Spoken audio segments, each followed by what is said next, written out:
Bonjour à tous et bienvenue dans cette nouvelle vidéo qui aura pour but de réaliser les pages 267, 268, 269 et 270 de notre chapitre 12 grandeur proportionnelle dans notre manuel Amplitude 1. Alors qu'est-ce que l'on va faire aujourd'hui les amis? Eh bien tout simplement on va analyser en profondeur les tableaux de proportionnalité et on va essayer de découvrir les différentes propriétés que ces fameux tableaux de proportionnalité possèdent. Pour ce faire, on va d'abord réaliser la première activité. Alors qu'est-ce qu'on me dit? Pour chaque tableau, écris les rapports entre une valeur de la grandeur 2 et la valeur correspondante de la grandeur 1. Ça veut dire quoi un rapport? Un rapport, c'est une division. Donc qu'est-ce qu'il me demande de faire ici?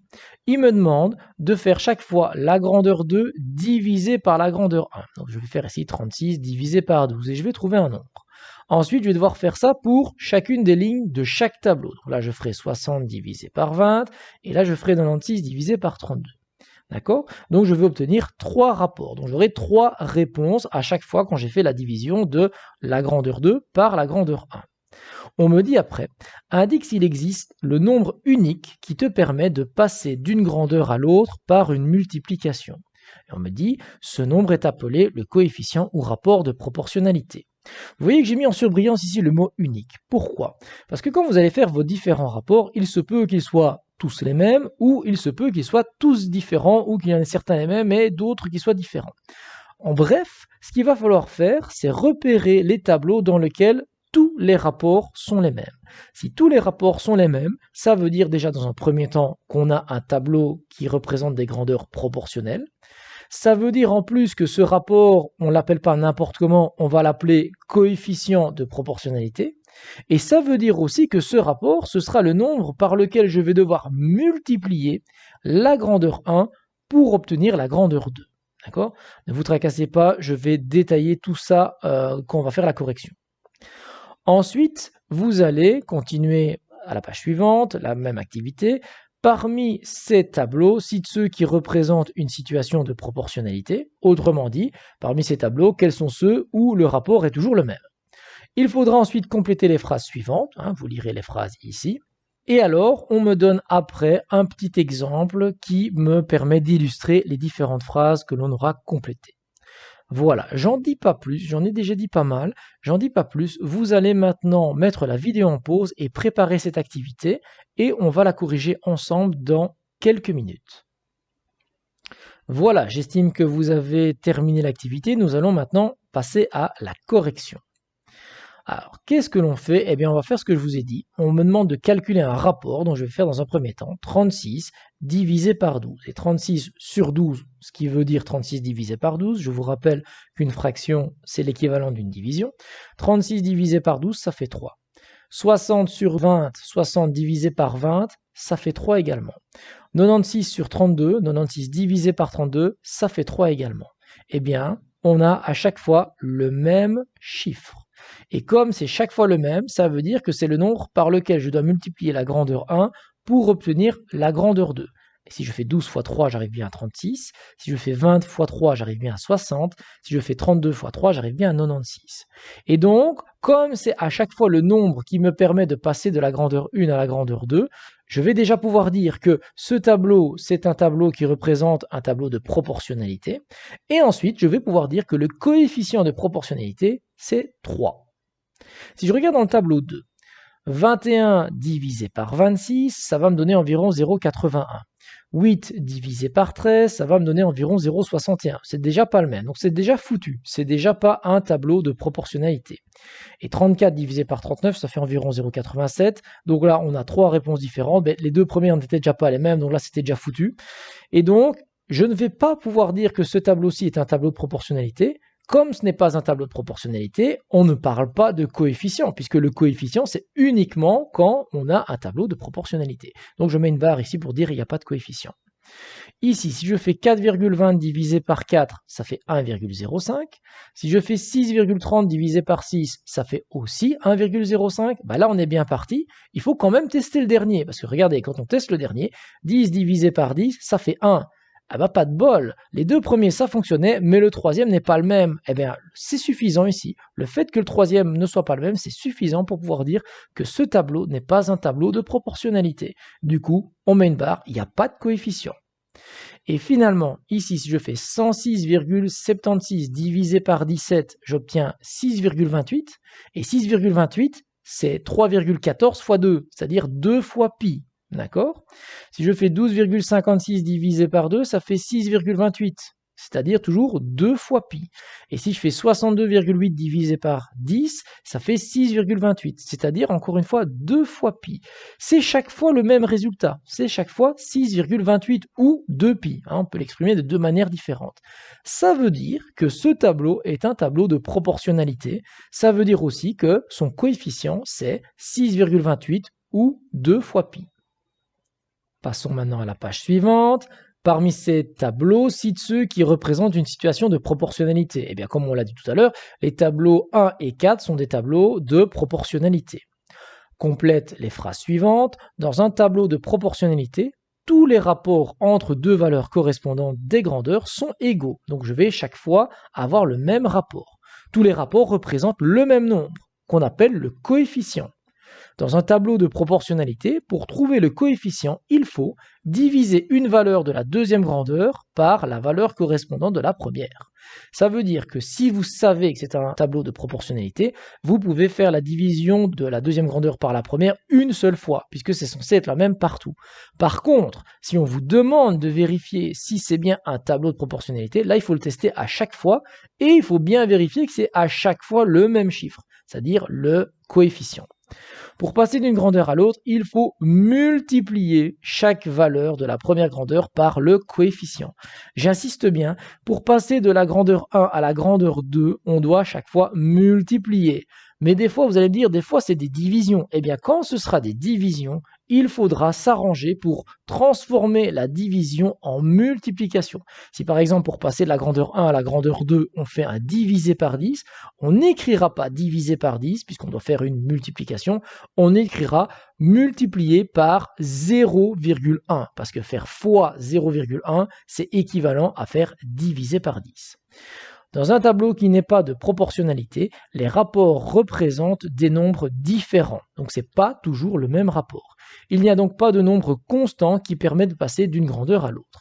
En voici un exemple. Quand vous faites la grandeur 2 divisée par la grandeur 1, on obtient 2 ici. La grandeur 2 divisée par la grandeur 1, on obtient 2,222. C'est déjà pas le même, donc là c'est déjà foutu.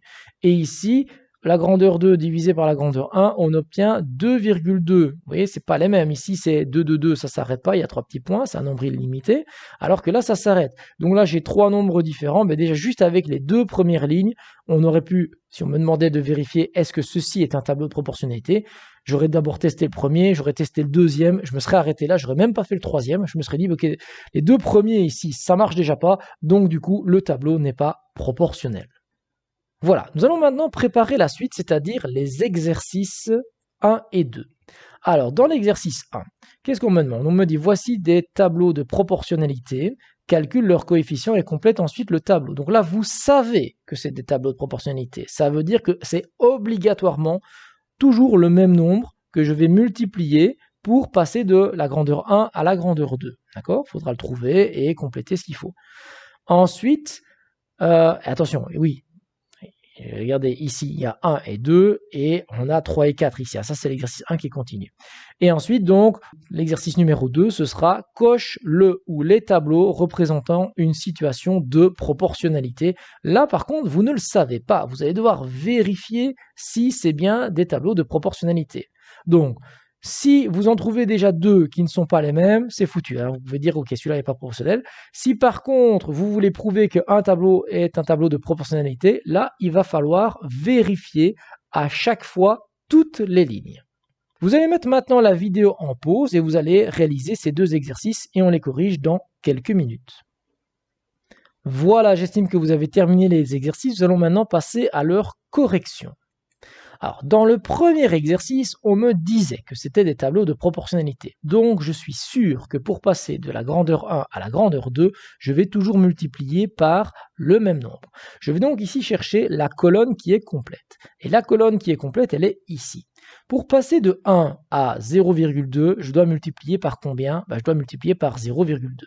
Autrement dit, je vais marquer ici que le coefficient, c'est 0,2. Ensuite, je vais essayer de compléter les autres colonnes. Je vais faire 20 fois 0,2. Alors, comment je pourrais faire facilement fois 0,2? 0,2, c'est 0,1 fois 2. Donc, pour faire fois 0,2, je vais faire fois 0,1 et puis fois 2. Oui, mais faire fois 0,1, c'est divisé par 10. Donc, au final, pour multiplier par 0,2, ça revient à faire divisé par 10 fois 2. Faisons un peu la vérification ici. 1 divisé par 10, ça fait 0,1 fois 2, ça fait 0,2. Donc 20 divisé par 10, ça fait 2, fois 2, ça fait 4. Celui-là, on le passe momentanément. 0 divisé par 10, ça fait 0, fois 2, ça fait toujours 0. Revenons maintenant à celui-ci. Mais celui-ci, il faut aller dans l'autre sens. Donc pour aller du dessus vers le dessous, je dois faire divisé par 10 fois 2. Eh bien, si je vais dans l'autre sens, je vais devoir faire divisé par 2 fois 10. Donc les opérations contraires. Vous voyez, donc du dessus vers le dessous, je fais divisé par 10 fois 2. Si je vais dans l'autre sens, je vais faire divisé par 2 fois 10. Donc, je vais faire 12 divisé par 2, ça fait 6, fois 10, ça fait 60. Ok, numéro 2, je cherche la colonne complète, elle est ici. Et alors ici, vous voyez, 27 à 13,5, je fais diviser par 2. Mais je ne peux pas mettre divisé par 2 ici, parce que le coefficient, c'est un nombre qui multiplie. Alors, je dois me rappeler, en primaire, on l'a vu, comment je fais pour faire diviser par 2 en multiplication? Eh bien, je vais faire fois 0,5. Donc, le coefficient, c'est 0,5. Autrement dit, celui-là, je vais le mettre entre parenthèses pour l'instant parce qu'il faudra aller dans l'autre sens. Pour passer du dessus au dessous, je vais devoir faire fois 0,5. Donc, divisé par 2, on peut le calculer en faisant un divisé par 2, mais il ne faut surtout pas marquer ici divisé par 2, il faut marquer fois 0,5. Donc 12 divisé par 2, ça fait 6, et 9 divisé par 2, ça fait 4,5. Donc pour passer du dessus au dessous, on fait divisé par 2. Mais pour passer du dessous au dessus, on fait le contraire. Donc le contraire de diviser par 2, c'est fois 2. Et donc là, je vais faire 35 fois 2 et je vais trouver 70. Ok, passons au deux suivant. Attention, le tableau ici est mis dans l'autre sens. Regardez, ici, pour passer de la grandeur 1 à la grandeur 2, je passe de 8 à moins 8. Qu'est-ce que j'ai fait? Eh bien, je vais tout simplement multiplier par moins 1. 8 fois moins 1, ça fait moins 8. Donc là, je vais faire 9 fois moins 1, ça fait moins 9. 0 fois moins 1, ça fait 0. Alors, si je dois aller dans l'autre sens, je devrais faire diviser par moins 1. Alors, diviser par moins 1, on n'a pas vu. Donc, on va se poser la question différemment. Quel nombre fois moins 1 va me donner 77? Quand je fais fois moins 1, je recopie le même chiffre et je change juste le signe. Donc, en fait, ici, il faudrait que j'ai le même chiffre avec le signe contraire, moins 77. Parce que quand je fais moins 77 fois moins 1, je vais recopier 77. Et ici, pareil, il faudrait que j'ai le même chiffre. Donc, le chiffre, c'est 6. Avec le signe contraire, ce serait moins 6. Et évidemment, le coefficient, ça va être moins 1. Et dans la partie 4 ici, pour passer de 3 à 21, j'ai fait fois 7. Donc le coefficient, c'est 7. Donc je fais 9 fois 7, ça fait 63. 21 fois 7, ça fait 147. Je passe celui-là 30 secondes. 0 fois 7, ça fait 0. Je reviens à celui que j'ai passé. Je dois aller de là à là pour faire fois 7. Mais moi, ici, c'est dans l'autre sens qu'on me le propose dans le tableau. Donc si de gauche à droite, je fais fois 7, de droite à gauche, je fais diviser par 7. Donc je vais faire 77 divisé par 7, ce qui va me donner 11. Dernier petit exercice, les tableaux qui devaient être des situations de proportionnalité. On va regarder. Par exemple, ici, vous voyez, de 25 à 5, j'ai fait diviser par 5, alors que de 49 à 7, j'ai fait diviser par 7. Donc, j'ai même pas besoin de chercher à quoi ça correspond le divisé par 5 en multiplication, parce que là, je ferai un divisé par 5 et là, un divisé par 7. Donc là, c'est foutu. Déjà foutu avant de commencer, celui-là, il n'est pas proportionnel. Celui-ci, je fais un divisé par 20. D'accord? Là, divisé par 20. Ici, divisé par 20. Et ici, divisé par 20. Donc ça fonctionne. Alors, comment je vais faire pour faire un divisé par 20? Eh bien, comment je vais faire? Eh bien, faire diviser par 20, ça revient à multiplier par 0,05. Alors ici, le coefficient n'était pas demandé, mais il faudrait faire 20 fois 0,05 pour arriver à 1, 100 fois 0,05 pour arriver à 5, 10 fois 0,05 pour arriver à 0,5. et 15 fois 0,05 pour arriver à 0,75. Et dans le dernier, eh bien dans le dernier, on va faire quoi? On va multiplier par moins 3. Parce que ici, je pars d'un négatif, je dois arriver à un positif, donc il faut que je multiplie d'office par un négatif. Et 6 fois combien pour arriver à 18? Ben, 6 fois 3. Donc en fait, je vais changer à chaque fois le signe et je vais faire fois 3. Donc 6 fois moins 3, ça fait 18. 15 fois moins 3, ça fait bien moins 15. Moins 33 fois moins 3, ça fait bien 99. Et 10 fois moins 3, ça fait bien moins 30. Donc au final, ces deux tableaux-ci représentent des tableaux de proportionnalité et pas celui-là. Ok, nous allons maintenant découvrir ensemble les propriétés des tableaux de proportionnalité. Je ne vais pas vous demander de le préparer, nous allons le faire ensemble, vous préparez le dernier exercice pour aujourd'hui, qui viendra juste après les propriétés, mais là, les propriétés, on va le faire ensemble, histoire que ce soit le plus clair possible pour vous.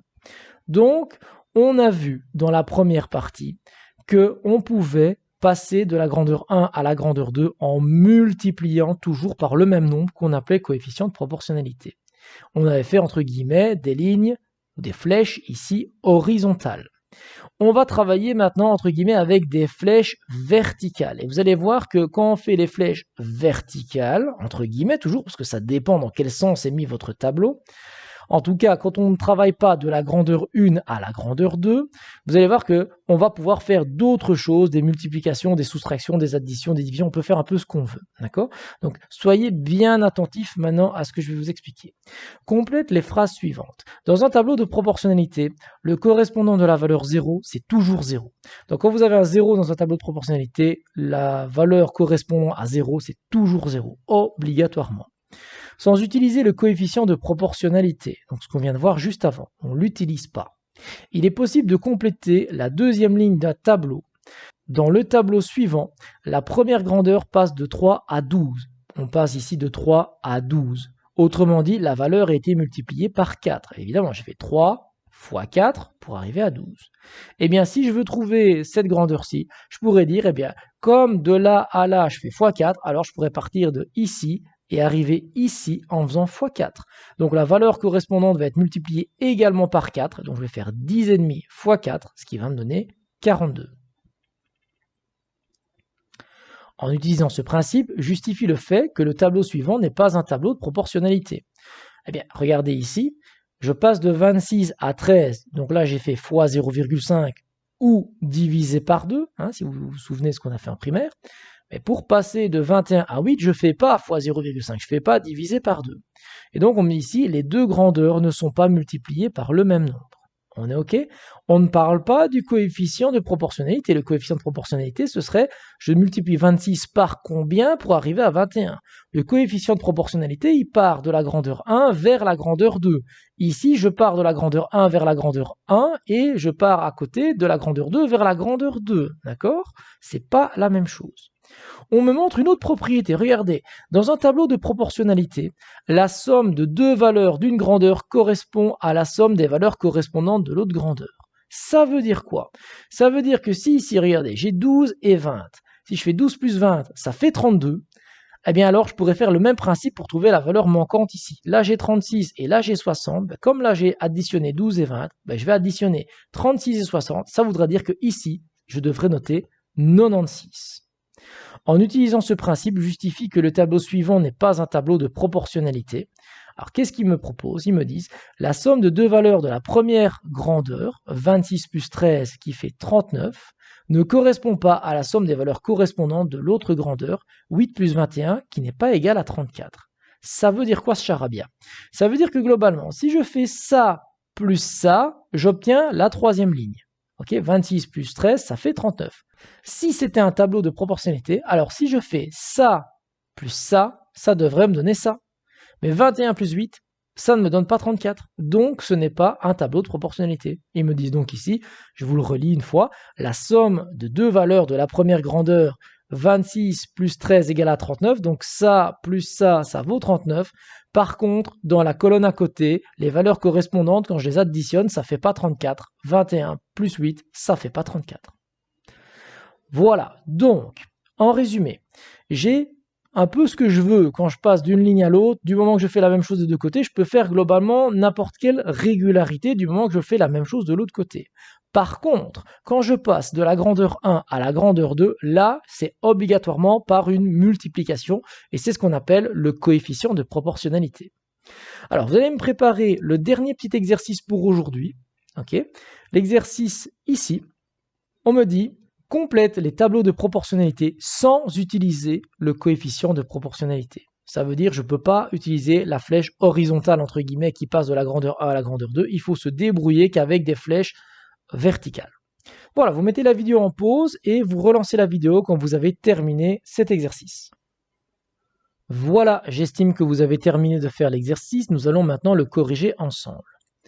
Alors, je vais vous expliquer comment je vais compléter facilement ce tableau. Ne vous inquiétez pas si vous n'avez pas fait la même méthode que moi, c'est pas grave, il y a plusieurs possibilités. L'important, c'est d'avoir les bons chiffres. Faites attention également, j'ai déjà repéré une petite erreur dans le correctif, donc on va la corriger ensemble. Pour le premier tableau, la ligne de référence, celle qui est complète, c'est celle-ci, 21 et 18. Je me dis, je peux partir de 21 et je fais diviser par 3 pour arriver à 7. Alors, je pars de 18 et je vais faire diviser par 3 pour arriver ici. Et donc, je vais obtenir 18 divisé par 3, ça fait 6. Une fois que j'ai complété la première ligne, je vais partir de 7 et je vais faire 7 fois 5 pour arriver à 35. Alors, je repars ici de 6 et je fais fois 5 et j'arrive à 30. Et puis, je repars de 35 et je me dis 35, je fais fois 10 et j'arrive à 350. Donc, je pars de 30, je fais fois 10 et j'arrive à 300. D'accord ? Tableau suivant. J'ai deux lignes complètes, 8 et 44 et 11 et 60,5. Je repère que pour passer de 11 à 22, j'ai dû faire x2. Et là, vous repérez qu'il y a un petit problème, parce que si je fais 60,5 x 2, ça ne me fait pas 12,1, ça me fait 121. Donc, il y a une virgule en trop. Je vais corriger ceci au montage, et je vais y inscrire 121. Voilà, 121.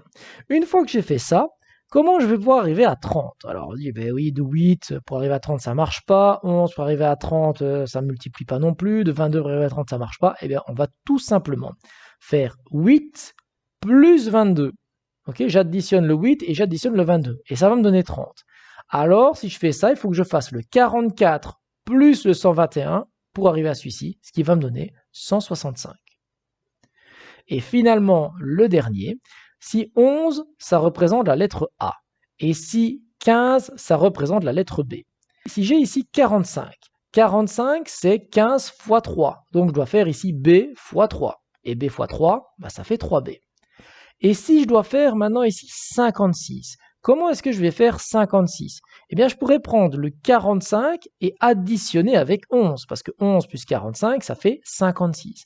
Alors, je devrais prendre le A et l'additionner avec le 3B, et j'obtiendrai A plus 3B. Je vous rappelle que A plus 3B, ça ne s'additionne pas.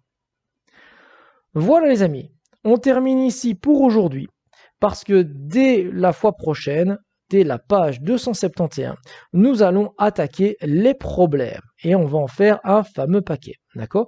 Donc, entraînez-vous bien avec cette vidéo et la précédente, maîtrisez bien la théorie des grandeurs proportionnelles parce que la prochaine vidéo, ça va être du C3, des problèmes sur des grandeurs proportionnelles. Voilà les amis, je vous souhaite une bonne fin de journée, un bon boulot et je vous dis à très bientôt pour une prochaine vidéo.